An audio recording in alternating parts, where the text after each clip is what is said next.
Hello, my name is Dr. Taline Guevrekian, and I'm a registered psychologist. I'm a member of the Armenian American Mental Health Association, and I served on the board as the Education Committee Chair. Today, I'm going to discuss sleep during the coronavirus pandemic. As we all know, whole countries are on lockdown, the economy has ground to a halt, and many people are afraid for themselves and their loved ones. With such changes coming on so quickly, it's understandable that the importance of sleep is flying under the radar. However, as we adjust to the stay-at-home orders and try to remain healthy in a time of COVID-19, focusing on sleeping well offers tremendous benefits. Whether you've had sleeping problems before COVID-19 or if they've only come on recently, there are concrete steps that you can take to improve your sleep during this global pandemic.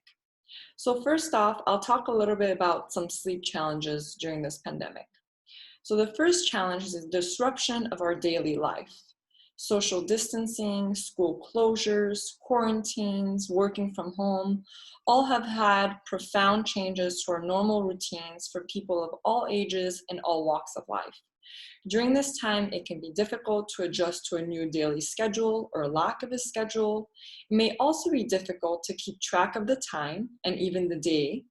It can be hard without having our typical time anchors, such as dropping the kids off at school, arriving at the office, attending social events, or going to the gym. The second challenge is the excess screen time. Whether it's checking the news on our phone, joining a Zoom call with family, binge watching Netflix, or putting in extra hours staring at the computer while working from home, social distancing can mean a huge increase in screen time. Excess screen time, especially later in the evening, can have a detrimental impact on sleep. Not only can it stimulate the brain in ways that make it hard to wind down, but the blue light from screens can suppress the natural production of melatonin, which is a hormone that the body makes to help us sleep. There are a few articles that talk about a new form of exhaustion these days called Zoom fatigue, which speaks to the feeling of tiredness, anxiousness, and worry with yet another Zoom video call for work meeting, for a virtual happy hour, or for a friend hangout. This excess stressful screen time has been shown to impact people's sleep. The third challenge is anxiety and worry. Naturally, many people fear catching the virus because they don't want to get sick or infect other people.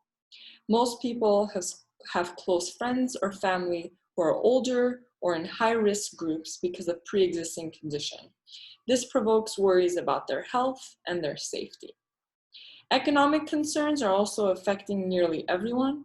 As economic activity stalls and job losses mount, it's normal to worry about income, savings, and making ends meet. There's still so much unknown about this pandemic: how much the disease will spread, how long lockdowns will last, when the economy will recover. Such uncertainty often brings anxiety that disturbs sleep as a racing mind keeps the body tossing and turning. And the last challenge I will discuss is depression and isolation. The crisis can bring about isolation and depression that may even be worse for people who have a loved one who is sick or has passed away from COVID-19. Grief and depression can be exacerbated by isolation at home, and both are known to have the potential to cause significant sleeping problems. So we see that there are a few challenges during this difficult time that could affect one's sleep. Now, the second topic I want to briefly talk about is why sleep is important. So sleep is a critical biological process, and the truth is that it's always important. When confronting the COVID-19 pandemic, though, sleep becomes even more essential because of its wide-ranging benefits for physical and mental health. First off, sleep empowers an effective immune system. Solid nightly rest strengthens our body's defenses.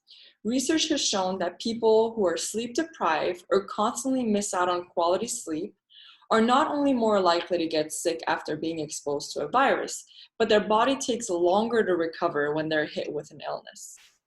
Sleep also heightens brain function, so our mind works best when we get good sleep, contributing to complex thinking, learning, memory, and decision-making. So for adults and children adapting to work and school at home, good sleep can help them stay sharp. Sleep also enhances mood. So lack of sleep can make a person irritable, drag down their energy level, and cause or worsen their feelings of depression. Similarly, sleep improves mental health. So studies have shown that a lack of sleep is linked with mental health conditions such as depression, anxiety disorder, bipolar disorder, and post-traumatic stress disorder. So experts agree that getting consistent, high-quality sleep improves virtually all aspects of health, which is why it is worthy of our attention, especially during this coronavirus pandemic. Next, I will talk about some steps that one can take to improve their sleep. So first off, it's important to set your schedule and routine. Establishing a routine can facilitate a sense of normalcy even in abnormal times. So it's easier for your mind and your body to acclimate to a consistent sleep schedule, which is why health experts have long recommended avoiding major variations in your daily sleep times. Sleep-specific aspects of your daily schedule should include wake-up time, wind-down time, and bedtime. In addition to time spent sleeping and getting ready for bed, it can be helpful to incorporate steady routines to provide time cues throughout the day, including showering and getting dressed even if you aren't leaving the house, eating meals at the same time every day, and blocking off specific time periods for work and exercise.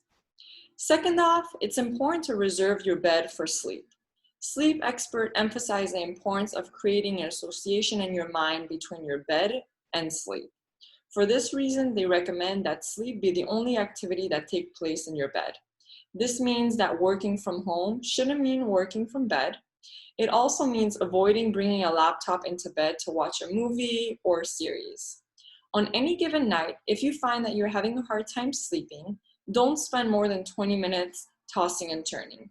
Instead, get out of your bed and do something relaxing in a very low light, and then head back to bed and try to fall asleep. Exposure to light plays a crucial role in helping our bodies regulate sleep in a healthy way. So as you deal with disturbances in your daily life, you may need to take steps so that light-based cues have a positive impact on your circadian rhythm. If you can, spend some time outside in natural light. Even if the sun isn't shining brightly, natural light still has positive benefits on your circadian rhythm. Many people find outdoor time as beneficial in the morning, and it's also a great opportunity for you to get some fresh air. As much as possible, try to open your windows and your blinds to let light into your home during the day. Like I briefly mentioned before, be mindful of screen time. The blue light produced by our electronic devices, such as our phones or tablets or computers, have been found to interfere with the body's natural sleep-promoting processes. As much as possible, avoid using these devices for an hour before bed. You can also use device settings or special apps that reduce or filter this blue light. Also, it's important to be aware of naps. If you're home all day, you may be tempted to take more naps. While a short power nap early in the afternoon can be helpful to some people, it's best to avoid long naps or naps later in the day that can hinder nighttime sleep. Also, staying active. With everything happening in the world, it's easy to overlook exercise, but regular daily exercise has numerous important benefits, including for sleep. If you can go for a walk while maintaining a safe distance from other people, that's a great option. If not, there's a wealth of resources online for all types and levels of exercise. Many gyms and dance studios are live streaming free classes during this period of social distancing, so it's important to take advantage of those. It's also important to stay mindful of and reduce the use of stimulants, including tea or coffee in the afternoon. Studies have shown that consuming caffeine up to 6 hours before bed significantly worsens sleep quality. It can stimulate your nervous system and may stop your body from naturally relaxing at night. Thus, it's recommended to not drink large amounts of caffeine after 3 or 4 p.m. Similarly, the use of drugs and alcohol has disruptive effects on sleep. In particular, it interferes with the ease of falling asleep and increases the difficulty of maintaining a sleep. These sleep effects have a consequent impact on your next day functioning, including increasing daytime sleepiness and impairing alertness. Alcohol is known to help you fall asleep, but the quality of sleep that you achieve following drinking tends to be much lower than when you refrain from drinking. Additionally, alcohol use can increase your chances of experiencing sleep apnea, snoring, and nightmares. So finding ways to relax can be a potent tool in improving your sleep. Deep breathing, stretching, yoga, mindfulness meditation, calming music, and quiet reading are just a few examples of relaxation techniques that you can build into your routines. If you have severe or worsening sleep problems, it's advised that you be in touch with your doctor. Many doctors are increasing availability via email or telemedicine to allow patients to discuss their concerns without having to physically visit their office. It's advised for you to consult with your doctor if a sleep medication may be helpful, the type of medication to use, the proper dosage, and the best treatment plan. Your doctor will take into account your age and other health factors, as well as the underlying cause of insomnia if possible. All this information is important in both prescribed and over-the-counter sleep aids properly. Thank you so much for listening to this sleep talk. I hope it was interesting and insightful. Stay safe, everyone. Bye-bye.